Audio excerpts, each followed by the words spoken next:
Hey guys, I'm back and I'm on a sunset island here. Well, it's actually called Lilac Port, but hanging out with this dwarf that's just having a bit of a rest, I guess. But today's tutorial is about Una's tasks. So once you have reached level 50 and you have arrived at the continent North Vern and you've gone to Vern Castle, you'll see this big map, and this is where the game kind of opens up. You've hit 50, you've hit the end game, or the soft end game, and you now have the ability to do Una's tasks. So follow the storyline until you're all the way to Vern Castle here. You should keep going after the fact, but you will gain a menu after talking with a couple NPCs in the main storyline called Una's tasks. So you can either go to adventure, click Una's tasks, or you can learn the hotkey of Alt J. So Alt J will bring up your daily journal tasks. That's what I use J for. So you have daily, weekly, and we'll talk about reputation status, and then your guild request. So you have at the bottom here, it'll say you have a limit of 3 dailies available, but you have this giant list, and this list grows. The more content you do, the more you unlock dailies. The further into the game, due to like item level, there's different continents, but there's also, the more you do of some of these, they will actually unlock other quests, because you have like a reputation with them. So you can see every single one of these has a different set of rewards. So you can get your leap stones, your crystals. This reward system follows what the character's current tier is. So because I've reached tier 2 on this character, all of my rewards are these blue versions, which are tier 2 items. Normally, they will be green when you're in tier 1, and it'll be the tier 1 items. So you can pick and choose which ones you want to do each day on each character. So on this character, I have 3 available, and to do these dailies, you can choose, again, between whatever ones you want based on the items, or there is another system here that we'll talk about in a moment that might cater which ones you're choosing. So in this menu, you have a couple options. You can click accept, and now you have that option. If you have a skip ticket, you can also skip it by just clicking finish now if you have done it before. You'll see a little star here saying that you've done it before, but also that you can favorite it. So if you've done it and you liked that quest, or you want to always do that every day, you can favorite it. And then this drop down menu, you can change between all quests, so you can see ones that you don't have available. You can have all in the entire game that are available. You have the ones that are just on this continent. I don't have any here because this is an endgame continent that I'm not supposed to be at yet. Your favorites, so these are the ones that I've already favorited. I'm just going to remove the other ones. So these are the 3 that I like to do daily based on the content that I need. I need leap stones to progress, so that's what I'm doing these. So moving to accepted quests, the ones that you've already accepted. Now, if you don't want to do that daily, like you change your mind, you can just abandon it so it gets it out of your journal.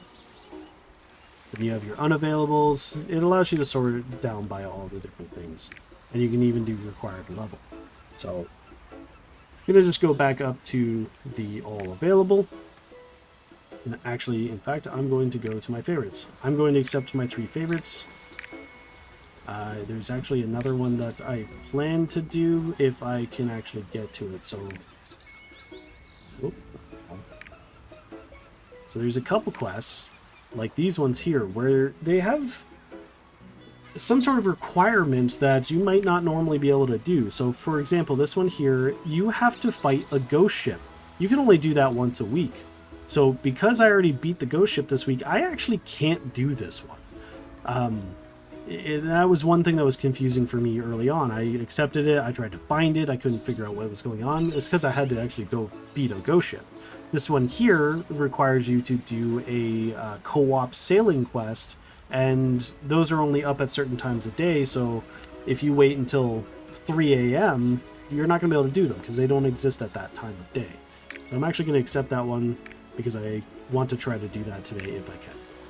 Your weekly quests, you get, again, 3 of these per week per character, and it allows you to get some even better rewards, but they're much harder to do. So you have like clearing 6 chaos dungeons, you get about 10,000 points per chaos dungeon. You've got your Guardian raids. You have to harvest 6 souls. So this isn't just go beat the boss. It's you actually have to use the resource. You have your cubes, boss rushes, proving grounds as your PvP. And this one here is collecting anything. So if you do any sort of gathering, you will get points towards this one. So these are tasks that you're going to complete throughout the week. Now, if you're near the end of Tier 1 and you're worried about accepting a quest because it has Tier 1 materials, like you want your Tier 2 stuff, don't worry about it. As soon as you hit Tier 2, all of these upgrade. Even if you've already accepted them, they'll switch over to the Tier 2 materials. So you can just be okay with that. So like, for me, I'm probably going to be doing my Guardian raids and or Chaos dungeons. So for Guardian raids, one of the things or not Guardian raids, sorry, for when you're accepting these, something to understand is that there's 2 to 3 per section. So these are both Guardian raids. If I click accept on this one, I can no longer accept this one. You can only have one active at a time because they're the same objective. They don't allow you to double dip. However, if you complete this Guardian raid option one here, once it's complete, you can then accept this one and do it again. So if you like doing Guardian raids or you just want to do Chaos dungeons all week, you could do all 3 of your quests as Chaos dungeons. You just do one, then the next one, then the next one.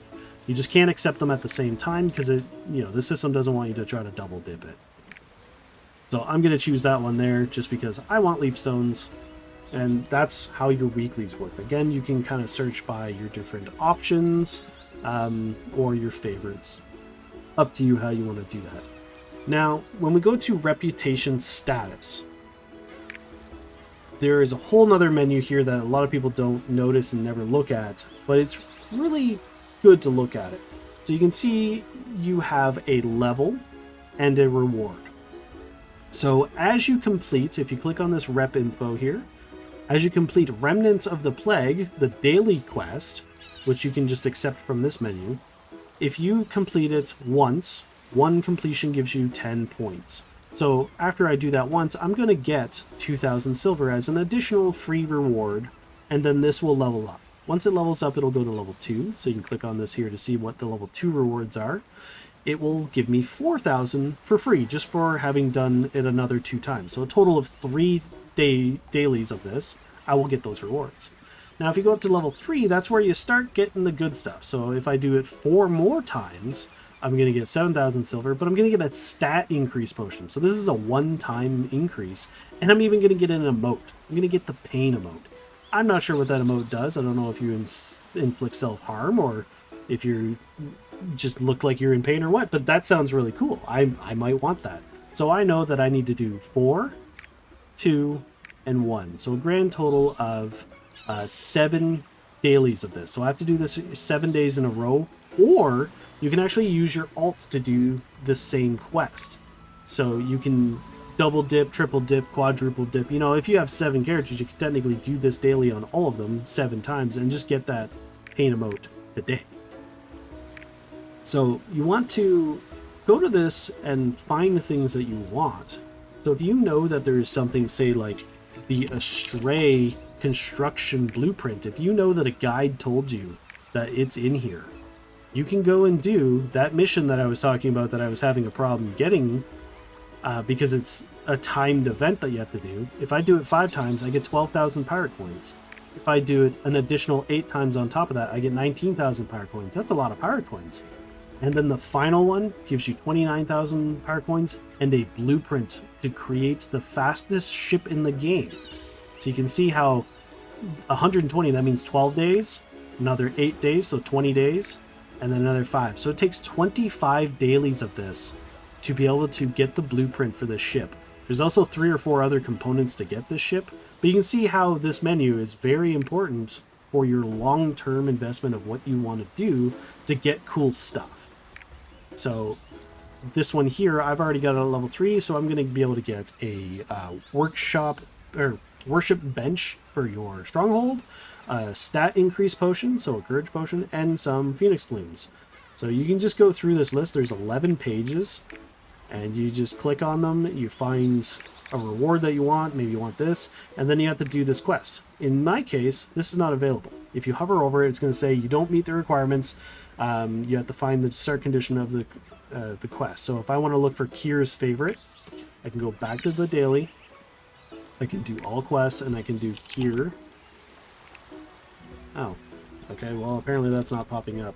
It might be something special in that one case.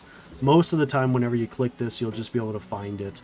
I already have that one active, so I could just finish it from this menu as well. There's lots and lots of stuff that you can get from these. There's like cosmetics, there's cards, all kinds of things.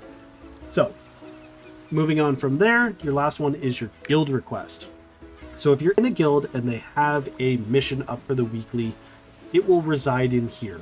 So I've already got mine in progress. Whenever you click on it, it will activate it. And if you're doing the objective, a gathering one like this is, it'll slowly be completed as you gather the resource. So excavating in this case, it's any excavating, and then you get your stuff for your guild.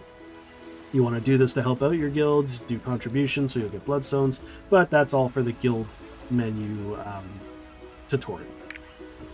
The last bit here, so those are all the menus here. You're probably wondering, what the heck is this thing on the left? So as you complete things, complete your dailies, complete your weeklies, you will gain points.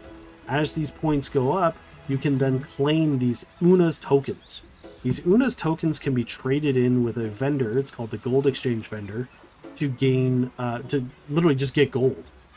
They come in increments, I think it's like a 75 or something. I only remember the big ones. The big one's like 500. So it's multiple weeks worth of doing this, but it can give you a gold bar that gives you 10,000 gold, which is a lot of gold. I mean, I only have 3,000 right now.